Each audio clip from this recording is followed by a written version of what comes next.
Quit fooling around to get over here. Now, I don't suppose you know anything about cars, do you?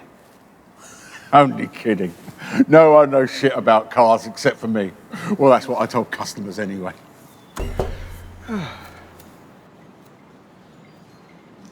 It's the year 2051 here. So I guess you want to know how things are going down. Well, it's not all doom and gloom like you might expect. I mean, take baldness. They've cured it. Like, they've actually gone and fucking cured it. Oh, and there's this whole new fruit. It's a multi-hybrid juice thingy. It looks like a fruit, but it tastes like a pineapple and a banana and a fruity little baby. Oh, and there's space travel. You can travel up to the moon whenever you like. You can even get married up there if you want to. And there's, well, all of it. The future isn't all singing orphans and high-fiving your neighbour. But look, I've got this arsehole coming to pick up his car in about 10 minutes. Now, you sure you want to hear the rest? The shit started to get real about 20 years ago. 2030. There I was, a young man, in my cab, on my routes, when I get a call from the company saying they're letting me go. No redundancy, just fuck you and goodbye. And I hear on the news that there's these mass layoffs, and they're coordinated at that. Automation sweeps the nation. Self-drive cars available now. A brand new future awaits you. I went from earning £800 a week plus tips to £600 a month UBI. And they were trying to sell it as Project Secure the Future, not Project We Flush You Down the Drain. Oh, and naturally the government that came up with this, well, they got voted in again 5 years later. Pricks. But there were strikes. I mean, like actual fucking strikes. Do you know how badly you have to fuck up to get British people to strike? Oh, we were out there for 2 weeks in the cold, chanting against every sham MP that got paid off to vote for that bill. Oh man, it was a rush. They were scared shitless, totally out of their depth. We got our pensions back. We got our redundancies back. For a while there, well, things were pretty good. But then, you know how things go. Prices go up, allowances stay the same, and no one can be asked anymore.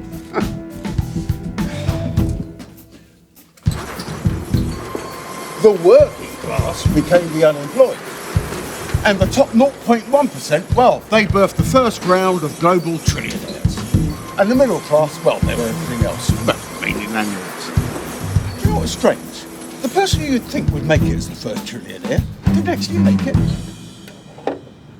Now, let's talk about the 2040s for a second. Actually, fuck it, let's talk about 2038. Because that's when it actually happened. The singularity.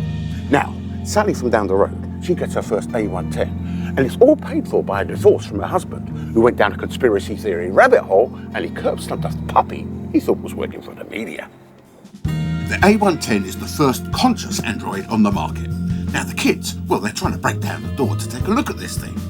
It talks. It recites their names back to them, it takes the kids to school, it does the housework. But all in all, the whole thing's, well, kind of bland.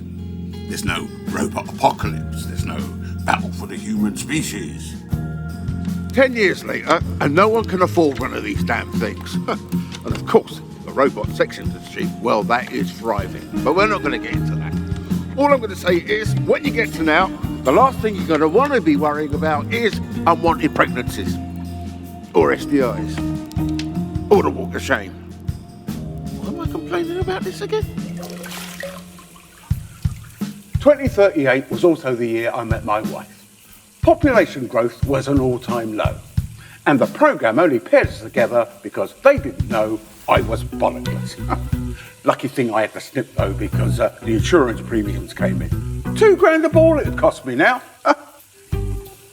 The wife, well, she didn't know I had the operation and I might have forgotten to tell her, which didn't help matters. But tell me, what kind of sick bastard wants kids nowadays, eh? You even got those nutters who want to extend their lives. Yeah, with that printed organ shit. 130 years old some of them are now. Our neighbour's husband down the road, well, he's expected to make it to 140. Yeah, that was her reaction too. Of course, we've lost the NHS now. One of the greatest tragedies of the last 50 years, if you ask me.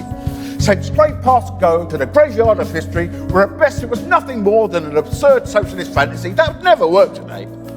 You know, just like the giant corporations who can't avoid tax loopholes, or the fact that the planet was supposed to end up like a rotating furnace. It's still called the NHS, though. A bit like I call my ball sack. Oh, fuck's sake. Wait a sec. Be right there. Right, good as gold she was. Yeah, she's run sweet as a nut right now. You are going to take her off-road, right? Good, good. Right, we'll see you then.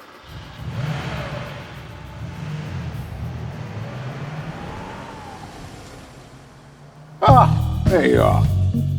Last chapter, folks, 2045. Now, 6 years ago, famine became the buzzword of the day.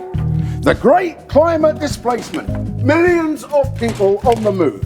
I mean, we've even got neighbours from Miami, and they're here because their homes are underwater. Now, Afghanistan was the first place to lose large chunks of its population, followed by Guatemala, Syria, Sudan. They all got cooked. Now, America got smaller. Canada and Russia got taller. And Mexico, well, Mexico's disappearing by the day. And it floods here so often that basically we're Venice too. Only instead of gondolas, we've got dinghies. You know, it really is quite a thing to see your own species will itself out of existence. I suppose I paid my part in it, being a mechanic and all that. But you've got to make a living, you know. You've got to make a living. You know, sometimes I wonder if we wanted things to go this way. You know, that we're all so tired and lonesome that maybe oblivion seems like a comfortable farewell.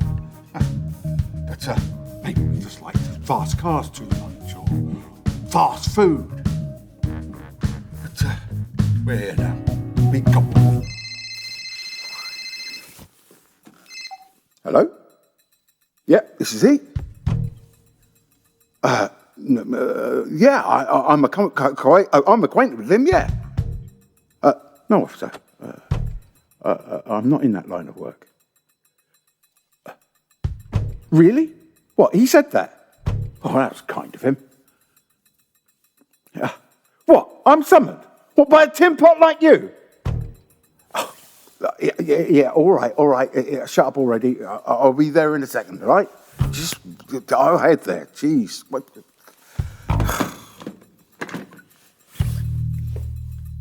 You know, you try and help someone, then that stupid prat takes an illegal car on the fucking road.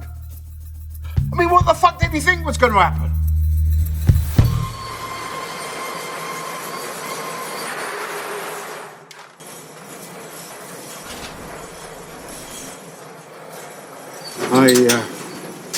I don't like being this way, you know. But shit like this happens and it moulds you a certain way. And after so long, you say, okay, guess that's me then.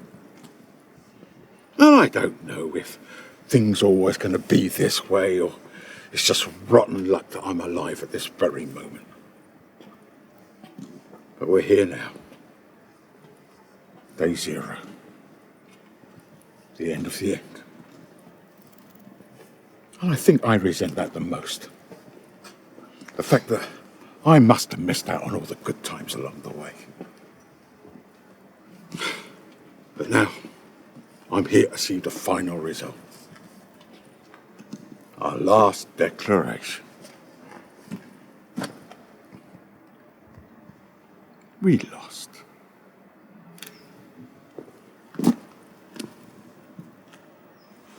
Oh, and make sure you buy stocks in Mars when you can. And good fucking luck to you.